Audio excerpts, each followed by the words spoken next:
মানুহ নাহিবই বা কিয় জুৰিয়া মৈৰাবাৰীৰ লাহৰী ঘাটত হেলিকপ্টাৰৰ চমক এই দৃশ্য জুৰিয়াৰ আনহাতে এই দৃশ্য মৈৰাবাৰীৰ লাহৰী ঘাটৰ কিন্তু হেলিকপ্টাৰ উৰুৱাই চমক সৃষ্টি কৰা কোন এইজন হাবিব মহম্মদ চৌধুৰী বিদেশত কৰা কোটি টকীয়া ব্যৱসায় এৰি হঠাৎ সংখ্যালঘু এলেকাত সংখ্যালঘু লোকক সজাগ কৰাৰ প্ৰয়াস কৰিছে এইজন হাবিব মহম্মদ চৌধুৰীয়ে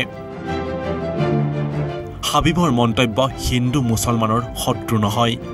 মুছলমানহে মুছলমানৰ শত্ৰু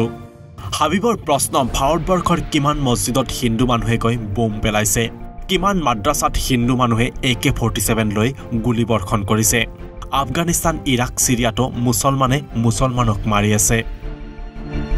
মই ইয়াত কাম কৰিম ইনশাআল্লাহ মোক কোনে ৰখাব নোৱাৰে এজেন্ট কক বি টিম কক সি টিম কক ডি টিম কক ৰাইজৰ কাৰণে কাম কৰিম সংখ্যালঘুৰ মানুহক কাম কৰিম মোক যি কৈ থাকক কিছু সংখ্যক ধৰ্মীয় গুৰু আৰু কিছু সংখ্যক ধৰ্মীয় নেতাসকলে আমাক 70 বছৰৰ পৰা শোষণ কৰি আছে আমাৰ শিক্ষা দীক্ষাৰ পৰা আমি বঞ্চিত হৈ আছো